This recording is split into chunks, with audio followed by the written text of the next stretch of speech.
Sasa kwenye study mbalimbali zilizowahi kufanyika kuhusiana na ndoa na mahusiano kati ya mwanamke na mwanaume, kuna maeneo ambayo yameonekana yanaleta migogoro zaidi kuliko maeneo mengine.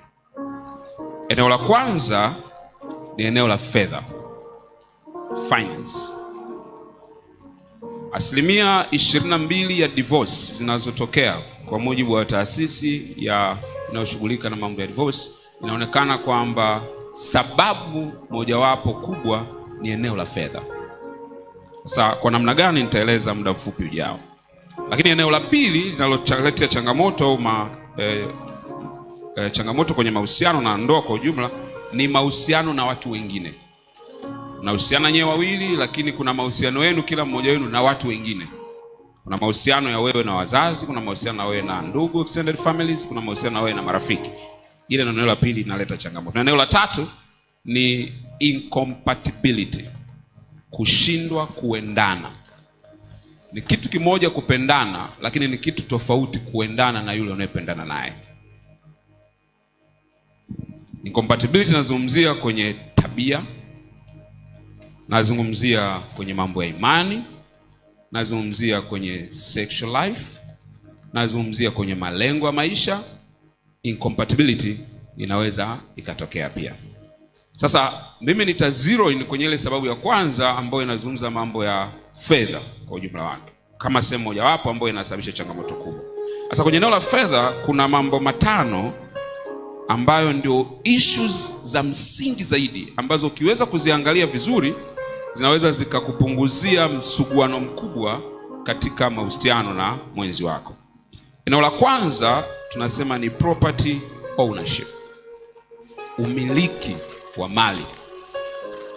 Hii imekuwa ni discussion pana sana na imeleta changamoto kubwa sana katika mahusiano mengi. Nani anamiliki ardhi, gari, whatever investment ambayo imefanyika? Juzi nipata kesi pia ofisini kwangu, mtu mmoja amekuja anasema viwanja vyote mume wangu ameviandika kwa jina lake na jina langu alitokei, na wakati mimi pia nimechangia kwenye kununua hivyo viwanja.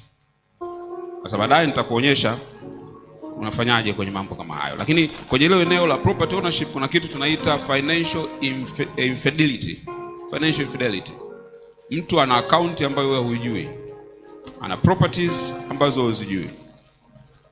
Last month nilikutana na kesi moja pia, baba amefariki ghafla, ana mali ambazo mke wake hazijui na zimeshachukuliwa na marafiki ambao walikuwa wanazijua. Financial infidelity. Kwa hiyo hii ni area mojawapo ambayo inaweza ikaleta changamoto kubwa sana kwenye mahusiano yetu na wenzi. Eneo la pili ni tofauti ya money personalities, difference on money personalities. Sasa kama ambavyo mtu ana personality ya kawaida kwenye maisha, nasema huyu ni sanguine, huyu yuko hivi, kuna kitu kinaitwa money personality. Na kila mmoja wetu hapa anayo. Kuna personality ulionayo kuhusiana na fedha. Kuna namna umejengwa, fedha inapokuja mkononi mwako, kuna namna una behave kulingana na personality yako. Sasa personality zipo nyingi sana. Kuna wengine ni spenders, ni personality. Utamfundisha kanuni 50-30-20, namna ya kusave, namna ya kuinvest, hataweza. Kwa sababu it's a personality. Kwa hiyo akitaka kubadilika, na maana lazima kwanza ushughulike na namna ya kuboresha ile personality yake. Kwa sababu personality inachofanya, unapopata pesa inakusumbua akili yako mpaka ikae kwenye level ya personality yako. Ndio maana kama personality yako inakuruhusu kushika milioni 5, nikikupa milioni 10 utatumia mpaka zitakapobaki 5, ndio utaanza kupata akili na kukumbuka masomo ya fedha ambayo umewahi kujifunza. Ndio maana mtu anayeshinda bahati nasibu ukiwafuatilia miaka 5 mpaka 10 wanarudi katika hali zao za kawaida. Hakuna mtu ambao umeona ametajirika sana kwa kushinda bahati nasibu. Kwa nini? Kwa sababu kinachofanikisha pale sio pesa aliyoshika mkononi, ni personality yake kuhusiana na pesa ambayo anayo. Kama personality yako haijajengwa kwenye kiwango hicho, haijalishi unalipwa kiasi gani ofisini au unapata faida kiasi gani, lazima urudi kwenye level ambayo inafanana na wewe. Kwa ukipata itakusumbua tu. Tu unaenda kwenye ATM unaangalia salio, kukutana na mtu unamuuliza umekula, mbona kaka kama una njaa? Unamnunulia vitu kama hivyo. Mpaka ishe kwanza, ifike level yako ndio akili inafanya nini? Inarudi. Sasa personality kwenye ndoa tunazo. Kwa mnaweza mkakutana watu wawili mna personality zinazofanana, wote ni spenders. Hapo sahau mambo ya maendeleo na mafanikio na uwekezaji. Kuna wengine personality yao ni savers. Wengine wanakuwa ni investors. Kwa kuna personality kwa hiyo unatakiwa uzifahamu ya kwako na ufahamu pia mwenzako, ili uweze kujua namna ya kudili naye. Namba 3, kinacho main issue kwenye finance, kwenye marriage ni responsibilities differences, majukumu tofauti ya majukumu tulionayo. Lazima tukubali kwamba tunapoingia kwenye ndoa tunatofautiana sana majukumu tulionayo, hasa kwa watu wetu wa karibu. Kwa mfano, kuna tofauti kubwa sana mtu anapoingia kwenye ndoa, ametoka kwenye familia iliyo vizuri kifedha, alafu akamuoa akaolewa na mtu ambaye ametoka kwenye familia ina changamoto za kifedha. Ina maana mmoja kwake yeye kusaidia ndugu au wazazi wake ni wajibu wa msingi wa maisha yake, wakati mwingine ni by the way. Sasa msipokaa mkareconcile, lazima kuna ugomvi utatokea, kwa sababu wewe atakuona unapendelea sana ndugu zako kwa sababu unawasaidia, wana shida, yeye ndugu zake wote wamejiweza. Sasa msipoweka sawa hayo mambo, yanaleta changamoto kubwa sana.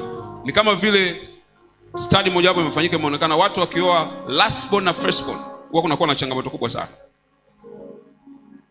Kuna watu mko hapo kwenye hizo kapo, sio? Last born na first born. Pastor Rose amenyosha mikono miwili kabisa. So, anapokuwa last born kutoka kwenye familia yake, anapata msaada kwa kila mtu aliyemtangulia. Ana shida. Wewe unapokuwa first born na uko kwenye ndoa, kuna watu 5-6 wanahitaji msaada wako. Ni watu wawili tofauti inapofika kwenye issue ya pesa.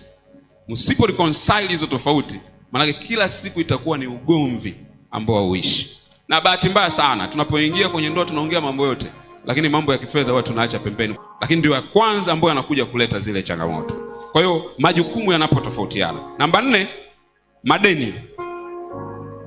Madeni. Na hapa inaweza kuwa ni issue ya madeni binafsi au madeni ya kifamilia. Kuna watu wanapitia changamoto kubwa sana kwa sababu ya kuingia katika madeni. Na mwanaume akiwa kwenye madeni ni tofauti sana mwanamke akiwa kwenye madeni. Tutakuja kueleza pale baadaye kwamba mwanaume pesa sio means. Pesa ni utu wake. Ndio maana ni rahisi kama mtu amjui Mungu hata kuua kwa sababu ya pesa. Sababu anavyoidefine pesa mwanaume ni tofauti na mwanamke anavyoidefine pesa. Sasa mtu akiingia kwenye madeni anabadilika kabisa, anakuwa sio yule unayemjua wewe. Na unaweza ukasema huyu deal naye hapa sio huyu mtu ambaye namfahamu. Sasa kwa kutoelewa saikolojia, kuna magomvi mengi sana yametokea wakati watu hali zao za kiuchumi zilipobadilika. Kwa sababu hali za uchumi zikibadilika, mwanaume yule naye sasa hivi hata kwa wewe unayemjua. Na ni both ways. Akipata pesa nyingi na akipungukiwa na pesa, anabadilika, anakuwa ni mtu tofauti kabisa. Tutakuja kuonyesha pale mbele. Namba 5 ni lifestyle expectation, matarajio ambayo mtu anakuwa nayo unapofika kwenye swala la fedha. Kuna matarajio tunayo, na matarajio yanakuwa shaped na mambo 3 makubwa. Cha kwanza kinachotengeneza matarajio yako wewe unapoingia kwenye ndoa ni uliona nini baba yako na mama yako wanafanya kuhusiana na fedha. Kwa unabeba tafsiri ya kifedha kulingana na ulichokiona nyumbani kwako, ambacho sio necessarily kiwe kile ambacho mimi tuliyokuja kuingia na wewe kwenye ndoa nimekiona pia nyumbani kwangu. Kwa hiyo wewe kuna namna uliona management ya pesa ilikuwaje nyumbani kwako. Kwa hiyo naamini ninapoingia kwenye mahusiano inatakiwa iwe hivyo hivyo ambavyo niliona kule nyumbani. Kwa hiyo kuna matarajio nakuwa nayo. Nimeona baba yangu anamtunza vizuri mama yangu, aikai siku amemnunulia zawadi, amemfanyia hiki. Kwa hiyo wewe unapoingia kwenye ndoa unasema kumbe mwanaume inapofika kwenye swala la fedha anatakiwa awe ananihudumia kwa namna hii. Sasa sio wanaume wote wametokea kwenye hizo familia. Lakini kingine kinachotengeneza matarajio ni unaona nini kwa watu wengine. Na sasa hivi kwenye ulimwengu wa mtandao ya kijamii ni hatari zaidi. Kwa sababu mara nyingi tunatengeneza matarajio yetu kulingana na yale ambayo tunaona wengine wakifanya au wakiishi. Na 3, tunatengeneza matarajio kwa kuangalia nini tunataka kitokee. Nataka niishije, nataka niweje, nataka nifananaje. Hayo yote yanatengeneza matarajio. Sasa haya maeneo 5 kama hautayaangalia vizuri yanaweza akaleta struggle kuanzia day 1 mpaka unakuja kuwa mzee. Na kila ukiangalia changamoto zingine ukizitafutia mzizi unakuta ziko katika hayo maeneo. Sasa mtu angalie saikolojia ya mwanaume inapofika kwenye swala la pesa. ya kwako kama mwanamke pengine tayari unaijua. Men psychology on money. Mwanaume anakuwa na saikolojia gani inapofika kwenye swala la fedha? Sasa kama nilivyotangulia kusema kwamba pesa haina jinsia, lakini anayeshika pesa, mtu yote anayeshika pesa huwa ana jinsia fulani, na yule anayeshika pesa huwa ana define ile pesa kulingana na jinsia yake. Kwa hiyo wewe unapohusiana naye kwenye eneo la fedha, hauhusiani na fedha yake, unahusiana na jinsi yake iliyoko ndani ya fedha ambayo ameishika. Sasa wanaume wana define vipi pesa, au saikolojia yao ikoje? Kuna mambo manne makubwa ambayo mwanaume anapofika kwenye swala la fedha ndio saikolojia yake inamwambia. Cha kwanza, mwanaume ana define money is power and control. Pesa ni nguvu na utawala. Pesa sio currency kwa mwanaume. Pesa ni nguvu na utawala. Na ndio maana ni kawaida kabisa kwa mwanaume yote yule, asipokuwa na pesa au asikipungukiwa na pesa, ataanza kufeel insecure. Kwa sababu akipungukiwa na pesa, anapungukiwa na nguvu ya utawala. Yeye apungukiwa na pesa. Kwa anaposhindwa kuhudumia familia au anaposhindwa kutimiza mahitaji yanayohitajika, sio kwamba anashindwa kutimiza mahitaji. Kisaikolojia mwanaume anachosema pale, wanaume wangu unaondoka na nguvu yangu inaondoka kwa sababu sina pesa. Sasa unajua kitakachotokea? Chochote utakachosema na chochote utakachokifanya, mwanaume atakidefine kwa sababu unamuona hana nguvu, kwa sababu hana pesa. Ndio maana uwezi ukahusiana na mwanaume akiwa na pesa sawa sawa na anapokuwa hana pesa. Utachanganya madesa. Na unaweza ukaona kama vile amekubadilikia sana, kwa sababu kwa mwanaume psychologically, money is power. Pesa ni nguvu, pesa ni utawala, pesa ni control. Na akiwa nazo zina athari ya moja kwa moja namna anavyojiona, moja kwa moja namna anavyojiamini, na moja kwa moja namna anavyoona wewe unavyomuona. Ndio maana akipungukiwa pesa, ukifanya kitu, moja ya complain ya kwanza atakwambia, atasema kwa hiyo unafanya hivyo kwa sababu unaniona mimi sina hela. Unasahau anachosema pale, ajizungumzie yeye. Anazungumza pesa iliyo take shape ya mwanaume ndani ya nyumba. Sasa ni muhimu wewe ufahamu kwamba mwanaume anapodili na pesa, adili tu na kutimiza mahitaji ya ndani. Ana deal na chanzo cha nguvu na utawala wake katika eneo husika. Sio kama mnanielewa watu wa Mungu. Namba 2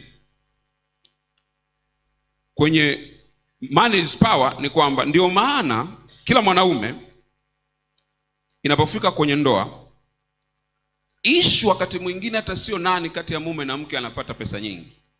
No. Issue ni nani ana maamuzi kwenye pesa iliyoko mezani. Kwa sababu kwa mwanaume it's not about sio tu source ya pesa, nina sauti kiasi gani kwenye pesa alionayo.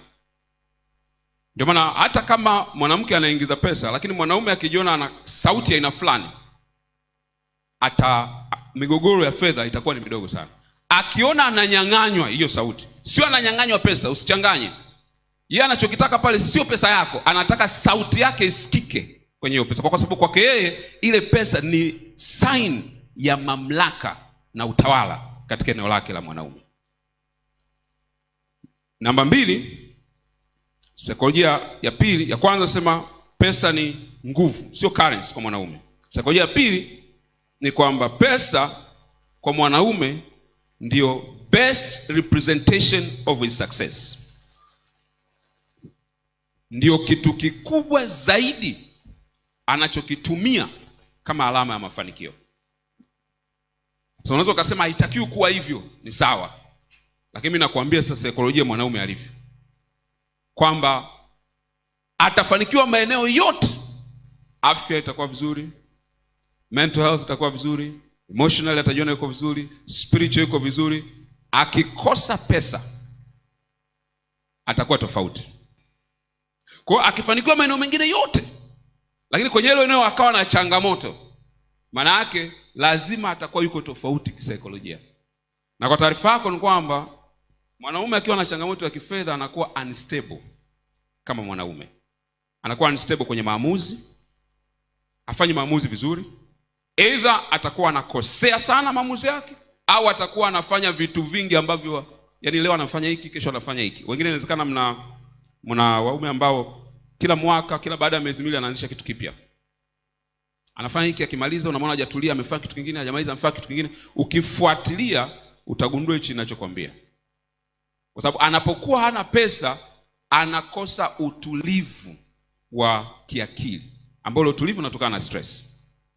Na moja ya kazi ya stress kwenye mwili wa mwanaume, inapunguza homoni za kumfanya aonekane mwanaume. Kwa hiyo anajiona, anaanza kama kuwa mwanamke hivi.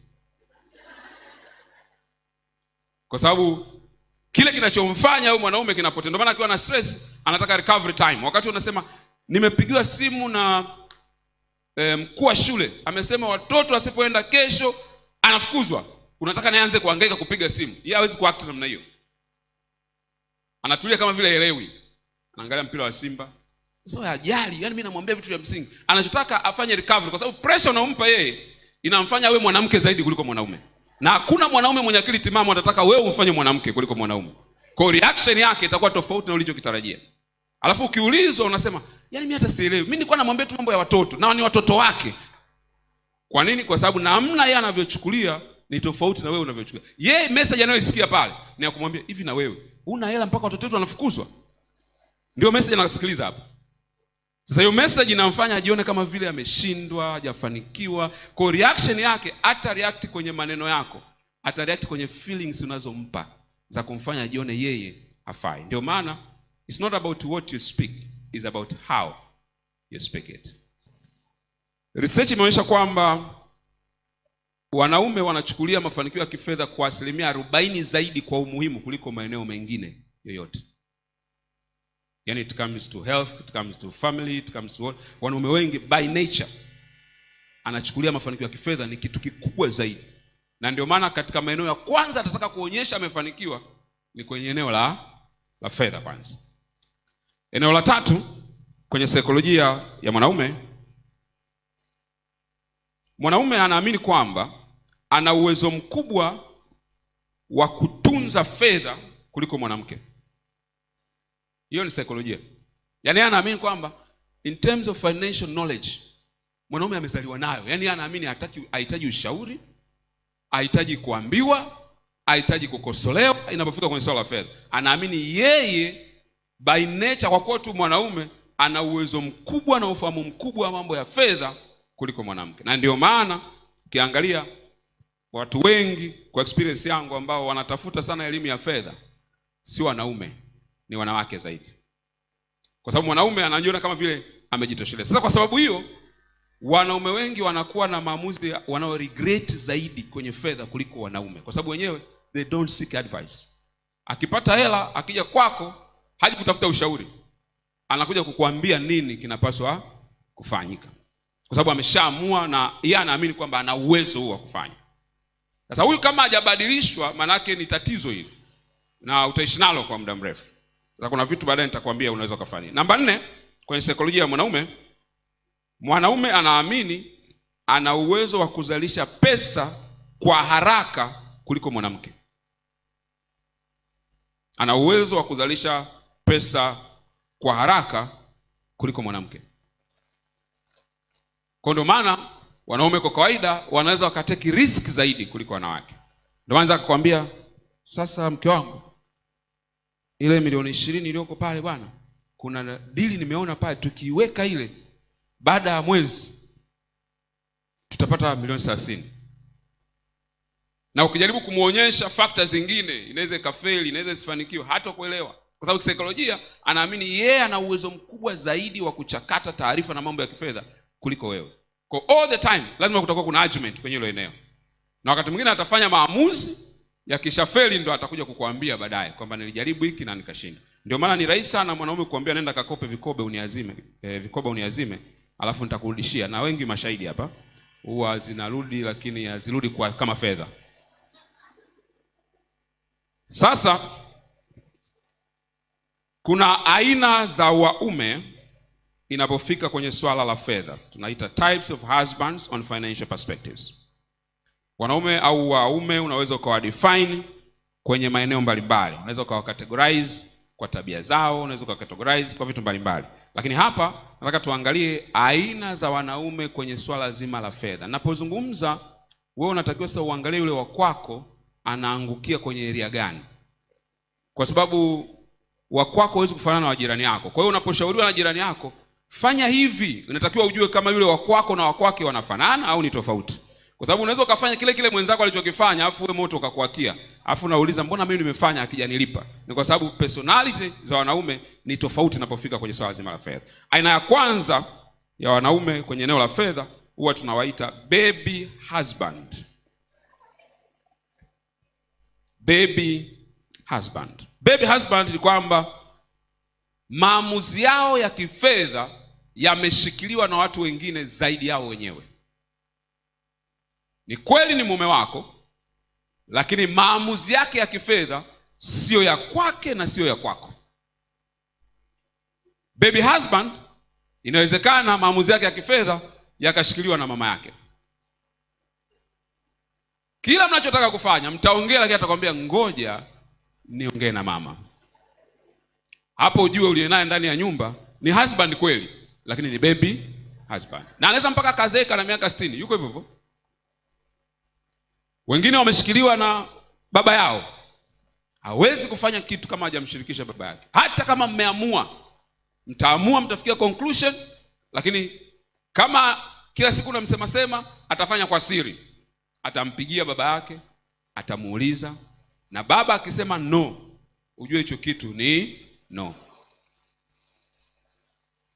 Sasa hawa watu wapo na tunaishi nao.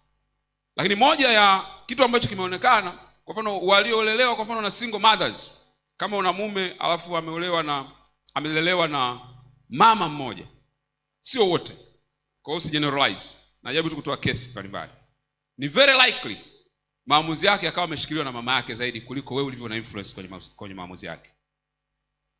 Kwa ni kweli ni mume wako, lakini kwenye eneo la kifedha wewe hauna maamuzi na una nguvu. Lazima aongee kwanza na mama yake, na anachokisema mama ndicho kitafanyika. Kwa siku za kwanza utamsikia kitaja, mama amesema, mama hataki hiki, mama amenishauri, mama. Akiona unachukia ataanza kupunguza kutaja, lakini kwa nyuma, mlango wa nyuma, atakuwa ndio anayefanya maamuzi yanayohusiana na wewe. Si mnanielewa? Wengine wapo ambao mimi nimeshakutana nao ambao maamuzi yao ya kifedha yameshikiliwa na ndugu zao. Yaani mtu yuko na mke wake, lakini maamuzi ya kifedha ni ya kaka yake. Au mjomba anasema huyu ndo alinilea, bila huyu mimi nisingefika hapa nilipofika. Whatever has to do with finance, lazima aweke mkono kwanza ndio ijulikane hicho kitu. Kwa hiyo unaweza ukawa na mtu wa namna hiyo kwenye ndoa yako, ni baby husband. Hawezi kufanya maamuzi ya kifedha. Sasa utachukia, utamsema, na wakati mwingine moja ya challenge itakayotokea, utajikuta wewe kama mama uko matured zaidi kwenye kufanya maamuzi ya kifedha kuliko mume wako. Sasa ikifika hiyo hatua, you have to be very careful. Kwa sababu kuna namna ukimtreat, ataanza kusema huyu aniheshimu, huyu ananipanda kichwani. Lakini wewe unajaribu kucorrect error fulani. Sasa nitasema baadaye unafanyaje kwenye maeneo kama hayo. Lakini ukiwa naye mjue kwamba hapa mimi ninaishi na baby husband. Yaani mjue sio yule baby wa baby nakupenda. Kuna baby nakupenda afu kuna baby huyu unayemzungumza hapa huyu. Sasa ukiwa naye huyo, maana yake ni changamoto kubwa sana kwenye eneo zima la kifedha. Namba 2 anaitwa bachelor husband. Bachelor husband. Bachelor husband, nyewe mnakutana, mnafanya tendo la ndoa, mnapata watoto, lakini hamna mahusiano ya kifedha. Yaani nyinyi mna mahusiano mengine tu kwenye eneo la familia, kulea watoto, sexual life, you okay, lakini kwenye eneo la kifedha hamna mahusiano. Hilo ni eneo ambalo kila mmoja yuko kivyake, na yeye anaishi kama bachelor. Huyu ukiwa naye maana yake ni kwamba huwezi kujua anaingiza shilingi ngapi, huwezi kujua ana akaunti ngapi, huwezi kujua ana uwekezaji gani, na sio tu huwezi kujua, hataki ujue. Yaani ni ameoa lakini anaishi kama single kwenye maisha yake. Sasa ukiwa naye pia maana yake kuna vitu vya kuzingatia na kuvielewa namna ya kuvifanya. Kwa sababu ukiwa naye huyu, tafsiri yake ni kwamba za kwake ni za kwake, za kwako ni za wote. Ndio tafsiri yake. Kwa hiyo kama unaye, maana yake ujue kwamba hapa anaishi na mtu ambaye ni bachelor husband. Ameoa lakini anaishi kama bado yuko single kwenye maisha yake. Namba 3 anaitwa parasite husband. Kadiri siku zinavyokwenda, parasite husband wanaongezeka. Huyu yeye ana rely kila kitu kwa mke wake, na hana shida, na anasifia kabisa, mke wangu, mimi sina shaka, jembe. Watoto analipa ada, pango analipa, kila kitu. Yaani mke wangu bwana ananifanya na relax, na ashughuliki na chochote kuhusiana na mambo ya fedha. Sasa unaweza ukafanya kwa sehemu na yeye kwa mtindo huo, lakini hamwezi kuimarika sana kwenye eneo la kifedha, kwa sababu utafika sehemu utachoka. Hao ndio waliosema kwanza, mkivunja vikoba ndio anakuwa wa kwanza kuuliza. Kwanza hata kama mjavunja anajua mpaka tarehe, anasema hivi si tarehe 15 mwezi wa haijaingia bado. Yaani anapigia mahesabu pesa zako, na yuko comfortable kabisa. Na ukipata yeye ndo anakupangia matumizi kwamba sasa upate shilingi ngapi? Milioni 2. Sasa yani imecheza pale pale na kitu ulichokuwa nakifikiria. Parasite husband. Na yeye anaamini kwamba wewe unatakiwa kumtunza, kumlea, kumhudumia, Ni parasite kama alivyo parasite mwingine kwenye mwili wa mwanadamu. Kwa unaweza ukawa naye na usiposhughulikia. Unajua usipomshughulikia parasite akiwa mdogo, akiwa mtu mzima au parasite tena, inakuwa ni jitu fulani linaweza kumeza mtu. Yaani unakuta ni kitu kingine kabisa umekizalisha kwenye ndoa yako. Na utakapoanza kumtaka act tofauti, ataanza kusema haunipendi. Ataanza kusema umebadilika. Ataanza kuambia umepata mtu mwingine ambaye ndio unamwona ana hela kuliko mimi. Kwa hiyo usiporekebisha mambo mapema, manake baadaye yatakukosti sana. Namba 4 tunamuita one generation husband. One generation husband. One generation husband hana investment mentality. Yeye ni consumer mentality. Chochote anachokipata ni kuspend. Huyu ni spender, ni big spender. Anaweza akawa na spend kwake mwenyewe, lakini pia anaweza akawa ni spender mzuri hata kwako wewe pia. Anakuhudumia unachotaka, nguo unazotaka, wigi unalotaka, mahali pa kutembea, watoto watasoma shule nzuri, spoil vizuri sana, lakini hafikiri next generation in terms of finance. Kwa hiyo mnafurahia maisha leo, lakini baada ya muda kuna chamoto kinaweza kikatokea. Kwa sababu ni one generation husband. Yeye anafikiria tu maisha yake yeye yalivyo sasa hivi. Hamna swala la kuinvest, hamna swala la kesho tunaishije. Yeye ni kwamba as long as tunacho leo tukitumie. Usiposimama sehemu yako wewe kama mke, maana yake anaweza akawa na kipato kikubwa sana, lakini maisha yenu ya uzee hayata reflect kipato ambacho mnapata sasa hivi. Namba 5 anaitwa ministry first husband. Ministry first husband. Huduma kwanza. Yeye ni huduma kwanza. Ni mtu ambaye anaweza akafanya familia yake ingie kwenye sufferings kwa sababu ya kitu ambacho anapashu. Kwenye oda yake ni Mungu, huduma, familia. Yeye sio Mungu, familia, huduma. Kwa maana yake ni kwamba chochote anachokipata yuko tayari kukispend anywhere. Atauza gari la familia, atauza viwanja vya familia. Unamuuliza kwa nini, anasema lazima tuende mbele. Sasa sio kwamba ni vitu havitakiwi kufanyika, vinatakiwa kufanyika, lakini pale Mungu anapokuwa amesema. Lakini kwake yeye ni lifestyle, kwamba mimi chochote ninachokipata kinaenda kwenye hicho. Kwa hiyo mtapata pesa, lakini utaziona zinaenda wapi, kwa sababu anaingiza hiyo sehemu. Yeye pekee anachokijali ni kile ambacho anaamini kwamba ni huduma kwenye maisha yake. na mara nyingi wanakuwa hawajali maumivu ambayo unayapata kwa wewe kuinvest kwenye kile ambacho wao wanakitafuta. Kwa hiyo investment yako kwao it doesn't count. Wao wanaamini tu wao ndio wameamua kufanya na walivyofanya. Namba 6 na mwisho tunamuita savior husband. Savior husband. Savior husband ni mwanaume ambaye au mume ambaye anaamini yeye anatakiwa kumsaidia kila mtu huku duniani. Kwenye familia anasaidia hata watu ambao wale wa mbali mno. Yaani kuna wale ndugu unakuta ni kwa sababu tu mmetoka kijiji cha jirani. Lakini yeye ni savior husband. Anaamini anatakiwa spend pesa zake kwa kila mtu. Kwa hiyo unaweza ukakuta mnaingiza pesa lakini pesa zenu zote zinaishia kwa watu wengine. Kwa hiyo kama ni family members anainvest huko. Kama ni friends unakuta ni mtu ambaye ana marafiki wengi na wanampenda marafiki zake kwa sababu wanafaidika naye. Kwa hiyo utakuta leo amemsaidia huyu, kesho amemsaidia huyu. Kwa hiyo pesa yote inayoingia kwenye familia inatoka kwenye channels za namna hiyo. Yeye anaamini ana wajibu wa kusaidia watu huku duniani. Na hawa wanachukiaga sana mke wao au mke wake akimwambia, mume wangu huyu tumwache, tutamsaidia wakati mwingine tu, tufanye jambo fulani. Anaanza kukuona wewe hauna moyo na ni mbaya. Kwa hiyo unaweza kugombana na ndugu zake au wapende ndugu zangu au wapende rafiki zangu kwa sababu yeye anaamini kwamba is a savior husband. Na wako wengi ambao wameteseka kwenye watu wa namna hii kwa sababu anapata mapato kweli lakini ile mapato hayawezi kuonekana katika maisha ya kawaida. Hayana faida kwa sababu wanaokula na kufaidi ni watu wengine tofauti na mke wake aliyoko kule ndani. Kwa huku nje kila mtu anamsifia lakini ndani mke wake analia. Hafaidi matunda na jasho la kazi yake. Sijajua kama umeokoka umempata hapo au hayupo au wengine mna zaidi ya moja. Kuna wengine ni watatu katika mmoja. Yaani unakuta mume wako ni savior, ni ministry husband. Yaani ukiangalia unasema hapa Joel ananichanganya. Huyu wa kwangu mbona kama kote yupo? Kama kote yupo kesi yako ni ya ICU.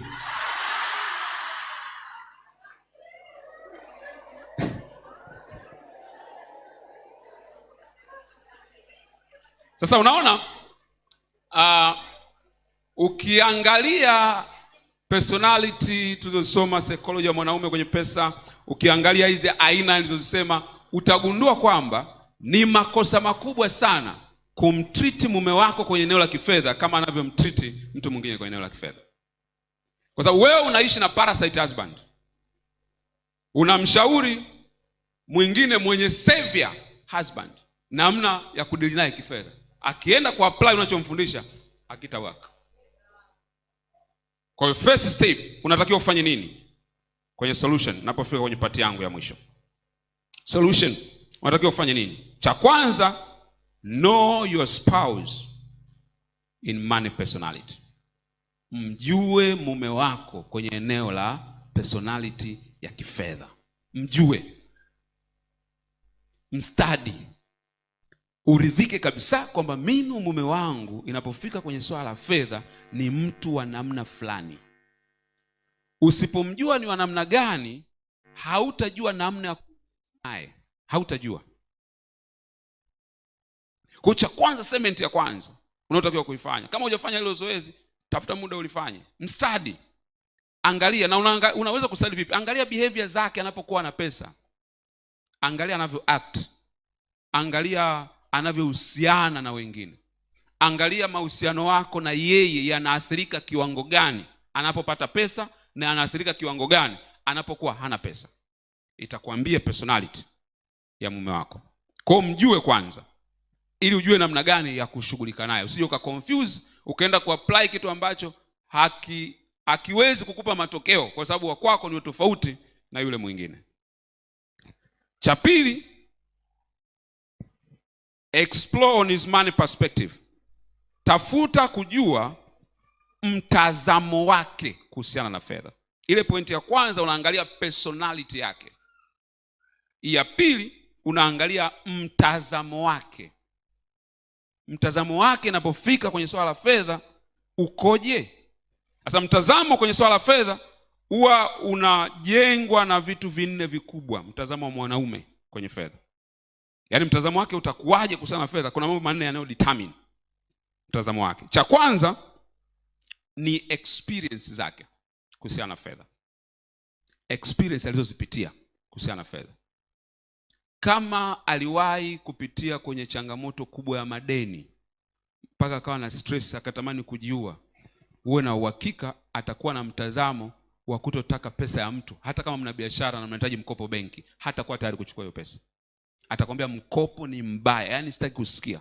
Lakini anachosema sio mkopo ni mbaya, experience yangu ya kifedha kwenye mkopo ni mbaya. Kama aliwahi kusaidia mtu kifedha kwa kumwamini, ni mtu wake wa karibu, akamdhulumu, hata ukileta shoga yako unasema huyu namwamini, atakwambia hapana, mimi watu wasiwaamini, nishadhulumiwa tayari. Kwa hiyo utasema anamnyima kwa sababu ni rafiki yangu, rafiki zake mbona anapa? Hapana, ni kwa sababu tayari mtazamo wake juu ya experience alionayo kuhusiana na fedha umebadilika.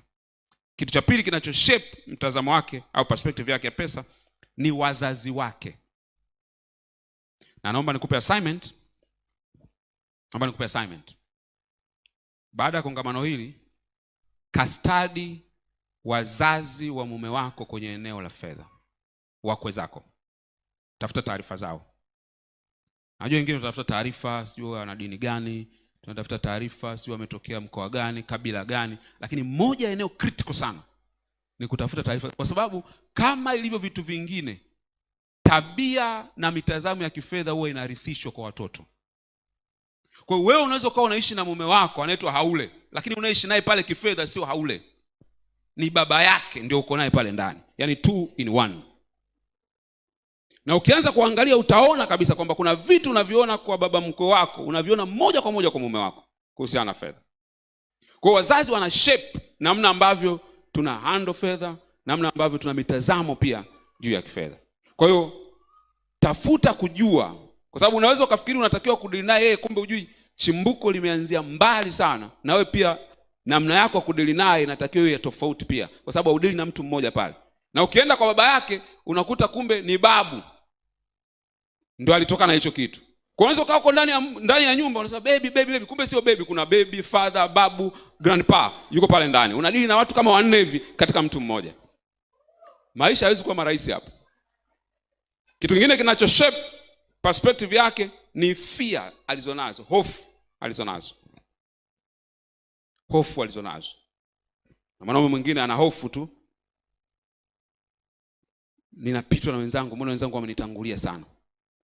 Itaathiri perspective yake kuhusiana na pesa. Kwa ana hofu gani kuhusiana na fedha? Kingine ni matarajio yake, expectation. Kuna wanaume walikuwa wanasema mimi nikishamaliza chuo baada ya miaka 5 tu nitakuwa nimeshaanzisha kampuni yangu, nitakuwa nimejiajiri, sio nitakuwa nimefanya hivi. Mwingine anasema mimi nikifikisha miaka mingapi nitakuwa nimejenga na nini. Yale matarajio yasipokuwa yanatimia, unadili au dili na yule tu mume. Unadili na mume ambaye yuko frustrated sasa na matarajio ambayo hayajatimia. Kwa wakati unamshauri tu vizuri, hivi si angalau tununue kiwanja mwaka huu, yeye akusikilizi wewe, anasikiliza kama vile unamkejeli kwa matarajio aliyokuwa nayo tangu zamani, kwa sababu alikuwa anakuahidi kabla mjawana. Baby, miaka 2 tunahamia kwenye nyumba yetu. Hatutakaa sana. Tukikaa hiyo tunakaa miaka 3 tunaenda kwenye gorofa. Sasa mpaka leo mmepanga. Mpaka leo hakuna kinachoeleweka. Kwa hiyo unapomwambia na kumshauri, anasema kwa hiyo mimi ananikejeli Kwa hiyo unaweza ukamtumia tu picha nzuri, nimeona kule picha kwenye vikoba tunaenda kumtembelea, yani wana nyumba nzuri, angalia hiyo picha. Yeye anasema sawa. Kwa hiyo unaona mimi sijajenga, poa. Yeye anatafsiri kulingana na matarajio aliona. Kwa ndio maana lazima kujua matarajio ya mwenzi wako when it comes to money. Ni muhimu sana. Usichukulie tu kwamba tuko sawa. Tuna matarajio tofauti. Wengine wako mbele ya matarajio yao, wengine wako kwenye matarajio yao, wengine wako nyuma ya matarajio yao. Sasa wewe inawezekana pengine kwa maisha mnayoishi sasa hivi, pengine hapa matarajio yako yameshakuwa met, pengine yeye bado kabisa, au ikawa the opposite. Yeye matarajio yake yameshafikiwa. Yeye alisema tu mimi bana nikipata kazi napeleka watoto shule vizuri, tunaishi vizuri na kagari kangu kwa kutembelea, maisha yameshaisha. Wewe kwenye ndoto za picha uliokuwa nayo, kuna picha likubwa ulikuwa nalo juu ya mambo ya fedha. Hapo mnaongea lugha mbili tofauti. Na ugomvi hauwezi kuisha kwenye swala la fedha. Namba 3, initiate talks about money. Initiate talks about money. Anzisha mazungumzo kuhusiana na fedha. Tunakwepa sana hichi kitu, kama ambavyo tuna initiate mambo mengine. Conversation, aina moja hapa conversation yenye tension kwenye familia ni fedha. Yaani kuna wanandoa ambao ikifika kwenye swala la fedha ni kama vile yani unajisikia joto. Yaani unaona kabisa akwambia tu, "Asa leo nataka tuongee kuhusiana na ukiona kuna fedha iko involved, wewe mwenyewe unaona kabisa una tension fulani kapo pale. Sasa ukianza kukafeel lako, maana yake inaonekana hilo eneo halijapewa muda wa kutosha kuzungumzwa. Ukiona every time you talk about money lazima iend kwenye conflict, lazima iend kwenye ugomvi, lazima mmalize hiyo topic, mtalaumiana, mtanyoshana vidole. Ukiona hivyo ina maana haina muda wa kutosha wa kuzungumzwa. Sasa initiate conversation. Hapa naomba nitoe guidance. Don't teach a man, expose him. Muexpose. Hakuna mwanaume anataka kufundishwa. Muexpose kwenye knowledge, muexpose kwenye maarifa, muexpose kwenye information. Kuna wakati kile unachotamani kukisema unaona kabisa nikikisema hiki nikimwambia hapa ni ugomvi. Lakini kuna video YouTube. Kuna mtu mwingine anaongea yuko huko mbali Marekani hata hawajui. Unamwambia nimeipenda hii, emsikiliza. Pale anayeongea sio wewe.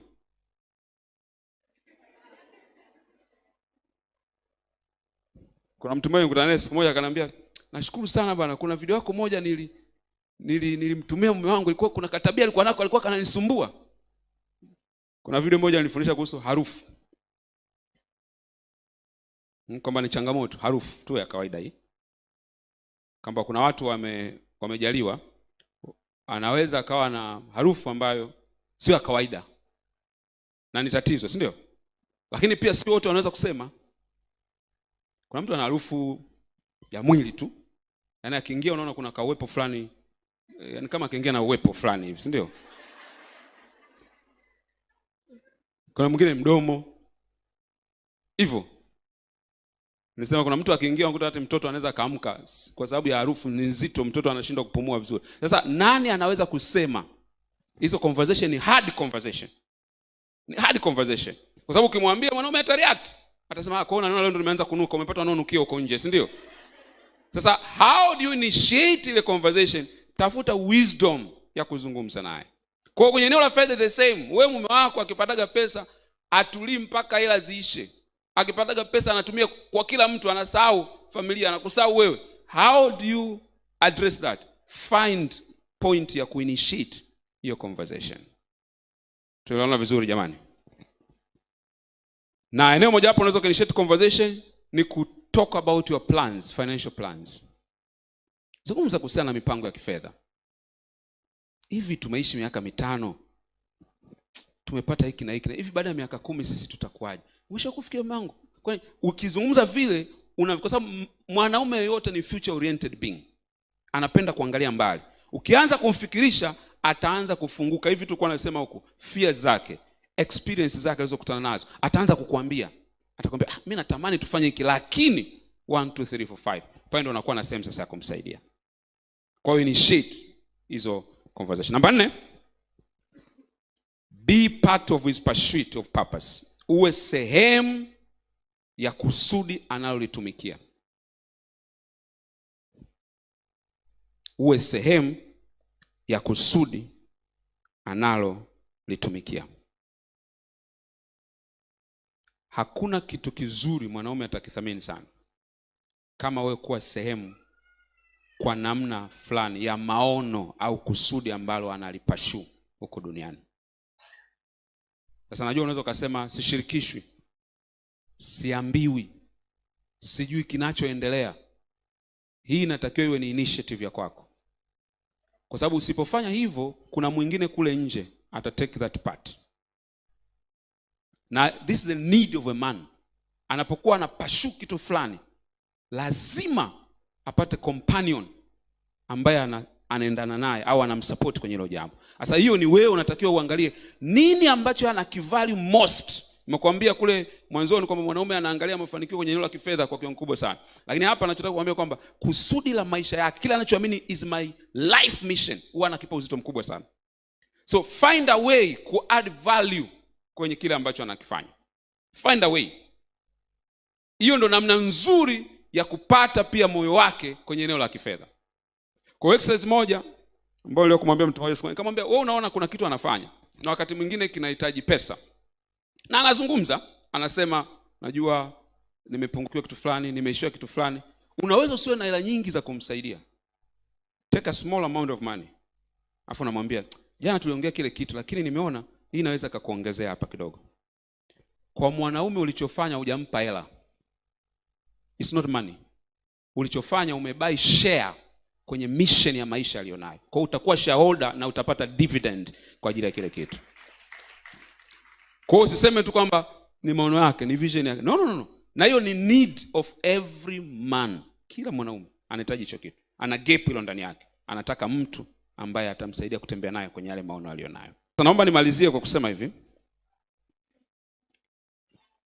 Tafiti zinaonyesha wanawake 8 kati ya 10 wanakufa wakiwa hawajatimiza makusudi ya maisha yao. Na hii ni hatari sana. Na moja ya sababu ni kwa sababu wanawake wengi wanapoingia kwenye ndoa wanakuwa tofauti na wale waliokuwa kabla hawajaingia kwenye ndoa. Wanampata mume ila wanajipoteza wao. Wanampata mume wanapoteza makusudi yao. Wanampata mume wanapoteza strength walionayo. Wanampata mume wanapoteza kitu ambacho Mungu aliwaita kukifanya. Sasa naomba nikushauri kitu kimoja. Naelewa sana thamani ya ndoa. Lakini ndoa sio sababu ya kitu cha kimungu kufa ndani ya maisha yako.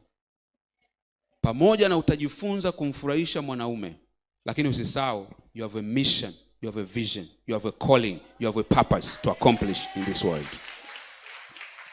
Kwa usiache kile kitu Mungu amekupa kwa sababu ya changamoto ambazo pengine zipo. No. Every time remind yourself. Kwa nini?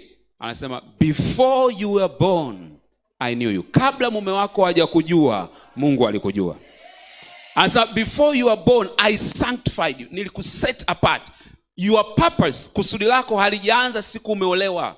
Kusudi lako lilianza hata mama yako hajui kama ana mimba. Kwa sababu anasema kabla hujawa katika tumbo la mama yako nilikujua na nikakutenga. Maana yake nini? Kama wazazi wako hawawezi kukupangia kusudi lako, mume wako pia pengine hakujui wewe ni nani. Sasa unapoendelea kuishi naye usimpate yeye alafu ukajipoteza wewe, kwa sababu utakuwa umepoteza kitu kikubwa ambacho na yeye anakihitaji ili kukamilika vile anavyotakiwa kuwa. So unapopashu mahusiano mazuri na mume wako, I want you to go back and reflect. Kaa chini na utafakari. Umepoteza nini baada ya kumpata mume wako? What have you lost? Usifikiri Mungu anafurahia. God can never be happy kama umepoteza kitu alichotaka kiwe ndani yako eti kwa sababu tu nimempata mume. If you lose what God has given you because of the man, it means unamwambia Mungu kwamba huyu ni wa thamani zaidi kuliko kile ulichoniitia kukifanya. Never do that mistake. Your anointing, your grace, your favor. Sikiliza, apataye mke amepata kibali, amepata favor. You are the favor. Maana yake ni kwamba you are carrying favor. Ile favor sio kwa sababu umepata mume. Unanielewa vizuri? Sio kwa sababu umepata mume. Favor ni kwa sababu una kitu ambacho mimi kama mume ninakihitaji ili nifanikiwe katika kile ninachotaka kufanikiwa. Kwa hiyo usifike sehemu ukawa kwenye underprivileged position ukafikiri kwamba wewe ndio unahitaji tu kumsaidia yeye. Hapana, wewe una kitu ambacho yeye hawezi kufanikiwa kwenye mambo fulani isipokuwa wewe umeplay hiyo part yako. Kwa hiyo ukikipoteza sio hasara kwako. Ukikipoteza pia ni hasara kwa wewe mume unayosema unampenda pia. Ndio maana siku moja Michelle Obama, nilisoma story moja wakawa wanasema mtu mmoja alimwambia kwamba usingeolewa na Obama usingekuwa first lady wa United States of America. Akasema no, you are wrong. Obama asingenioa asingekuwa rais wa